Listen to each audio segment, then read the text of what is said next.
Hello, everybody. Welcome to Purely OCD. I'm waiting on Rosen to join us.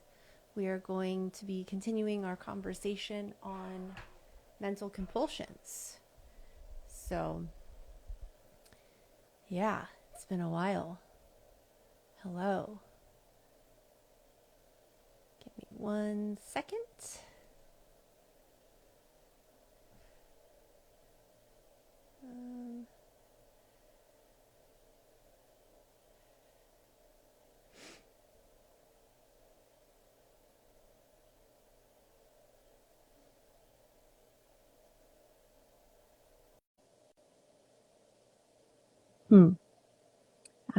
I accepted your request, Lauren, and then it says you denied me.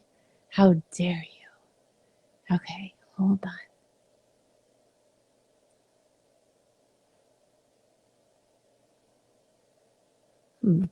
Did I deny you? I didn't You even mean did. to deny you. It's fine. It's It's fine. I'm not going to take it personally. No. Good. Hi, I'm Or I'm glad to be back here with you. yeah, same. Yeah, it's been a Yeah. hot minute.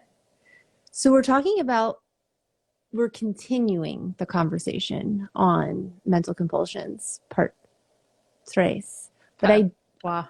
I don't I don't remember where we left off. I'm I gonna be do. honest. Oh, I'm gonna let you know. That's okay. We're good. This is why we got each other's backs, my friend. whew, whew. Um, so yeah, we were gone for a while.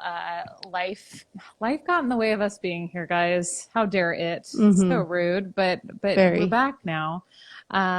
So in any case, we were talking about we kind of covered all of the different variants of the mental compulsions, and when we left off, we wanted to talk more about how to deal with mental compulsions. Right. Yeah. So I thought we had a few left though. We didn't. I don't think so. Okay. I Never could be mind then. wrong, though. No, I think you're right. In fact, some of the questions we had were around that. Is like, how do we build awareness and how do we, what do we do with them once we figured them out? Yeah. Yeah. Well, so do we want to start? I think that that's actually a really great jumping off point for Yeah, how do we build awareness is obviously the first step, because if we don't have awareness that it's happening, then we can't really intervene on our own behalf. right. So I have a few places, but where to start, but one of them would be knowing actually your triggered content, right? Is saying like, this is content that I typically get tripped up on and I get stuck on. So, for example, if I'm reading a parent article and parenting and how, parents are going to screw up with their child, I go, oh, my OCD is likely going to get tripped up here. So be aware, be extra mindful, try to Mm. be extra present so that you can catch your mind from, yeah. Yep. That's an excellent point. It's almost like recognizing that you've awoken the beast, right? Mm-hmm. Not that, believe me, the beast can be awoken by many, many, many Right. things, but you're so right that especially if you're in the midst of a spike, knowing that, ooh, I'm entering a minefield now. Right. This is tricky, beyond alert, not in a like a high alert kind of way, but a gentle No, awareness. it is a gentle awareness. I don't actually have to think about it anymore. It's just kind of like, oh, here it is, and it may or may not show up, but to be extra mindful. Totally. I Yeah, well said. Um, there's lots of ways, but Lauren, you want to? Well, I not to sound like because I feel like I talk about mindfulness, well, we both do all the time. But Right. It is it is, all of it. yeah, it's super. I think mindfulness meditation can be so important, so helpful, because when you're going about your daily life and all of these things are happening, all of these sights and sounds and people vying for your attention, that it can be harder to see, oh, like oh, I'm having a thought too. And so creating a space where you're just getting really quiet. I mean, not that it has to be quiet, right? Like it can be. I've meditated. I think I actually mentioned this on my comment section last week. Like I meditated in a doctor's office last week, right? Like it doesn't have to be super quiet. However, the very nature of sort of shutting down one of your senses, which often happens by, like, I tend to close my eyes. Not everybody does, but also really placing your attention on a singular anchor in the present moment, like the breath or like sound. It makes it really clear when you've gone off into thinking. Yeah. Because there's just not much competing for your attention. There's not much, nothing else to see here, you know. So all of a sudden you're like, oh wow, I'm no longer on my breath. I'm planning my lunch. I guess I maybe should come back. That's not what I'm doing right now. Yeah. Which That sounds is. funny because it's not like planning your lunch is necessarily compulsive, but seeing that helps you clue into any type of thinking, I Right. think. Agreed. Agreed. And when we're starting this practice of mindfulness too, it's a practice. It takes a while to kind of get it on board and integrated. But noticing your emotional reaction to things Mm. can be really helpful. It's like, oh, I'm starting to feel anxiety. It's in my chest, and being like, oh, it's a gentle, curious mindset of like, what just happened there? Yeah, Not what like, just went through oh, my mind, right? yeah, what was, just gently reflecting and Yeah. saying, okay, oh, I just realized I was just catastrophizing about how the whole world's going to come to an end next week when I don't clean my um, windows, because I'm not going to be able to see through them, and I'm going to kill everybody on the road. Right. No wonder I'm feeling a little bit Yeah. And it'll yeah. all be my fault. Oh, yeah. Okay, so I just went on this narrative. We're coming back to the breath. Yep. Yep. Exactly. So I love that point about like checking in with yourself and when you're feeling an emotion. We can look at the emotions like an alarm system. That doesn't mean that it's always alarming you to what you think it's alarming you to, right? It, No. it's sometimes completely independent of the content, but it is telling you, oh, there's some narrative that's been triggered up in my mind, and potentially, and whether or not that narrative is fact or fiction, that's a different story. Mm, yeah. Emotions are typically really inaccurate. And Yep. Yep, they are. They got minds of their own. And again, because they're it's like Plato's cave, right? With all of the, I'm going to butcher this analogy. Here's this. Do you oh remember dear. Plato's cave from philosophy? Yes, I do, but barely. So I won't be able to help you on this, Oh my friend. no. Well, You if are you anyone are on your own on the butcher job. oh dear. Sorry, Plato. If anyone is watching and remembers, my recollection is essentially that the people that or the things that you're seeing outside of the cave, that the people inside of the cave are seeing outside of the cave, are actually shadows of what's actually occurring outside of the cave, right? So my point in that is that you're not actually reacting to what's happening. You're acting to based on you're reacting based on your perception of what is happening, your interpretation of what's happening. Right. And that's where being aware of thoughts and thinking is so, so, so important. Yes. I Because think you did a great job there, actually. thanks. I'm not sure if that's actually what Plato intended, but I think he did. Makes sense to me. good. Yeah. Um, so now that we're aware that they're happening, so what do we do with those guys?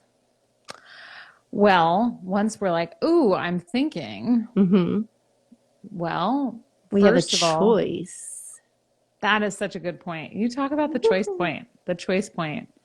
Right. Well, it's like you're at a crossroads and you go, oh, I can either take road A or I can take road B. Road A is I keep compulsing. I keep continuing down this road. We all know where it's going to take me. B is I can either then turn my back on it and come back to something else that's more important in my life.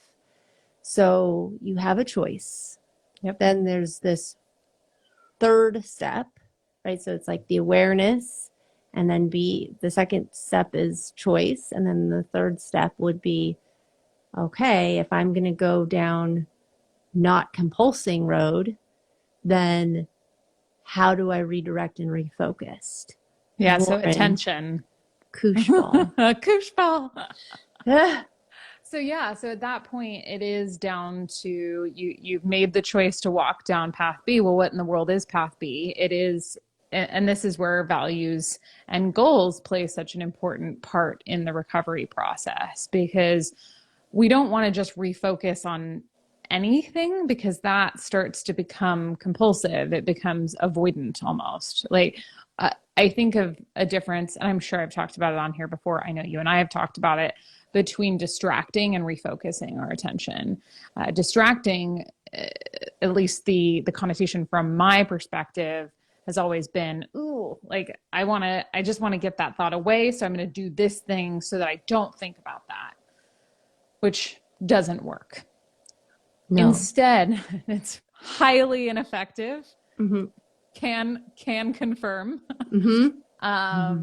So, once, oh shoot, whoa, where'd my train go? So Went off the once rail. we toodle, so once we've redirected and we go, okay, we're going to use Oh, values to right. redirect. And I was talking about refocusing versus distracting. So the Correct. refocusing piece is really coming back to what you said before, which is what matters more to you than figuring out, whatever question it is that's on the chopping block today, courtesy of OCD.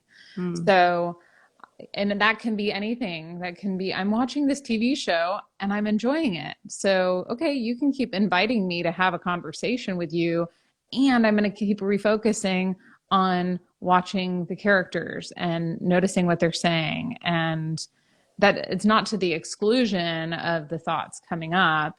It's actually making space for them, but they don't get to be the central focus of my life, basically. Right. And this goes into another question that someone asked that I had read earlier, which is we're not going to get rid of the anxiety in doing that. Like, you're going to be watching that movie, and I promise you're going to feel really uncomfortable. So, yep. And then OCD is going to be like a annoying kid brother or sister going like, hey, right. Hey, Just testing further. Did you forget? Further. Don't forget, this might happen. And upping the game too, and saying things like, okay, well, now you're doing this, so whoa, it must really be that you really want to do that thing. Since you're not bothered by it, so it's really going to try to invite you times 10. Yep. And it's not an easy process. People get really frustrated early on, and they go, I'm doing all the things and it's still there. Okay, keep going. Yeah. Right. It's like, that's what recovery looks like. That's what treatment looks like. Yeah. I don't want to spread this illusion that somehow we're going to get rid of intrusive thoughts and feelings of anxiety. They will always be there. Always. You're just going to make them worse when you when you try and get rid of them. When you do road A. Yeah, road A. Yeah, it's not a good road. Yeah, I think that it's interesting too. I'm sure you've had a bunch of clients say the same thing, is once they get it, once they've been practicing it for a while, it becomes, there's almost a light bulb moment of like, oh, I get it. I don't have to get rid of these things in order to have a better life. but there's a paradigm shift that happens in treatment, that the only way to it is by taking action differently. Right.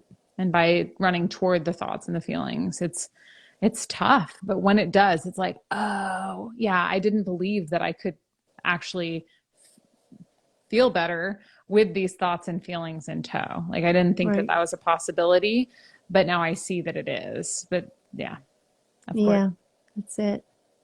it's That's not an it. easy road, but It's not, and it's quite frustrating, to be honest. And I think if somebody deals with like obsessing on obsessing, it mm-hmm. becomes really frustrating in this part of treatment where they're very much hooked into I'm doing all the things. It's still there, and you're like, yes, Yep. we know. And they go, yes, I know I'm supposed to do this. Mm-hmm. Okay, keep Yeah, going, keep going. Yeah, Yeah. it's so hard It's so hard. Yeah. But it is absolutely worthwhile, and it's doable, and it gets so much easier with practice. with practice. Yeah, Yeah, and time. totally. It's so, in terms of the other thing I think is really important and that we're kind of speaking toward with mental compulsions is that it's not a matter of eradicating them. You are going to do mental compulsions. That, Absolutely. yeah, because We're not if like Tibetan Buddhist monks sitting on a mountain with no distractions and we spend our whole life practicing mindfulness. We're going to get pulled. yeah, Well, not and that they don't. They do I have to too. But imagine they must, but yeah, of maybe course they not. do. Maybe they've transcended somewhere, but yeah, Well, right. But I think the average person is going to be pulled a lot a more. lot. Yeah. And that's okay. I think the reason I wanted to speak about this specifically, because I know we both see this all the time, is people are like, well, I'm doing it wrong because they keep coming back. That's not what's supposed to be happening. And it's, no, that's exactly what's supposed to happen. And every time they come back, it's another opportunity to refocus on what matters to you. Yep. But if you think you've failed, if you've gotten caught up in some sort of a ruminative process, then you're gonna then sort of jump into beating up on yourself for having done so, when the likelihood is that you got caught in it unintentionally, Yeah. because there's all sorts of stuff going on up here all the time. And I would even argue that it's an opportunity of growth of saying, oh, so I guess growth in two ways. One, there's a confidence aspect, right? Of like, okay, that was really triggering. I spent a ton of time in rumination and I wasn't even truly aware of it. So I was still able, given that circumstance, to get out and unstuck Yep. and prove that I can do a huge comeback. So there's the confidence aspect. And Yeah. then there's this aspect of like, hey, look, I forgot what I was gonna say.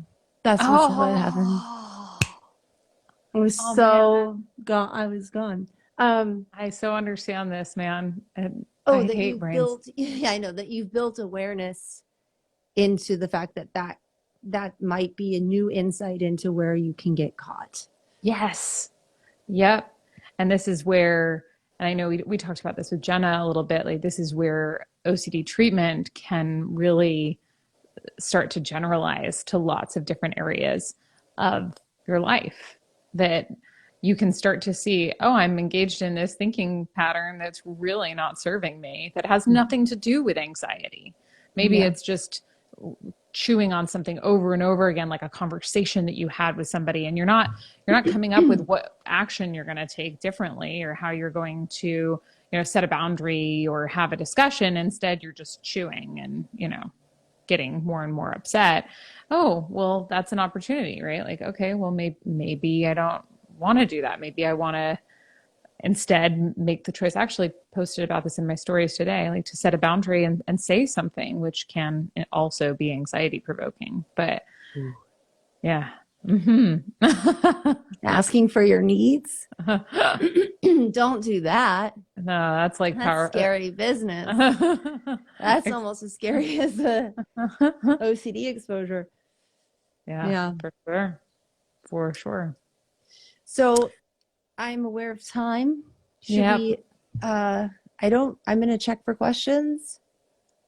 I don't know that, do we have any additional to what we've already covered? Let me just look. Okay. I did see somebody say something. The problem is, just for those of you who are new here, when you type things, we don't really see them because they go by really fast in the comments section. So if somebody had a question that didn't get answered. Oh, yeah, I need to finish my thought. You can put it in the question mark box. I think we pretty much answered all of them. Brilliant. So, one of them, though, maybe we can answer and then we probably have to wrap up. But Yeah. they said what to do when your brain is very loud at night, and you're trying to sleep. So, How would you start, my friend? I feel asking like, the person who doesn't sleep. Okay. okay. No, yeah, I can, no, I'm it's happy to. true. Okay, yeah.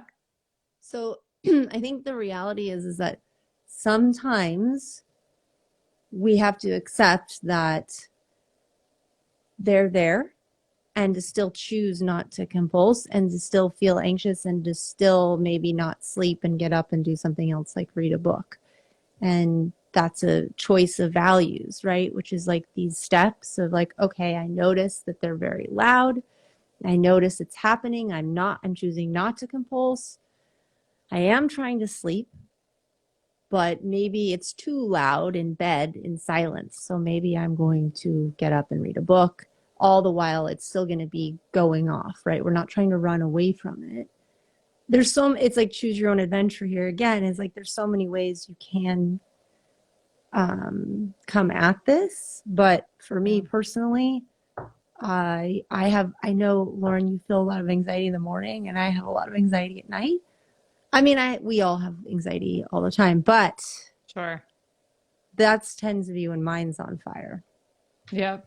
Yep. We're on the opposite ends of the day in terms of when our Thank God. anxiety. Someone has to take care of us. No, I think that that's spot on. And so I think you're right. Generally, there's a period of time where you're like, okay, I'm gonna keep trying to fall asleep. And that's where I think, again, mindfulness meditation becomes so helpful because you can essentially meditate your way to sleep by continually focusing on your present moment experience. That being said, it is challenging, it is hard. And if after a while you're not falling asleep, you don't need to stay in bed just like with your thinking all night. You can go do something else. Generally, to your point, something more sedentary, like reading a book or, maybe watching a show. Although, all of the blue light is probably not great either. So, Yeah. So, Well, anything other than ruminating might be, I would say, a good choice. generally. Yeah. So, for sure. okay. Yeah. Sleep. That's a whole nother conversation. Maybe we'll talk about that. Yeah. And for the person who's listening to, if you have a tendency toward insomnia, which not everyone in that circumstance would, CBTI can be really helpful. That's cognitive behavioral therapy specifically for insomnia. Right. They're going to tell you a lot of what we already tell you, but through the lens of sleeping. Yep. Indeed. Yeah. Okay, friend. All right, friend. So next Monday is 4th of July. Oh my gosh, that's right. So I'm not sure right. if we will be meeting or not. Probably won't be meeting. And we've got the conference that weekend. So otherwise we would probably try to make it up on the back end, but I don't think that's going to happen next week, folks. So you can expect to hear from us July 11th, I want to say. Is that right? Yeah. The following Monday, whenever that is. 7 days after July 4th would be July 11th. Well, yeah, that's true. Yeah. Okay, all right, everybody, have a great week. Take good care, guys. Bye. Okay, bye.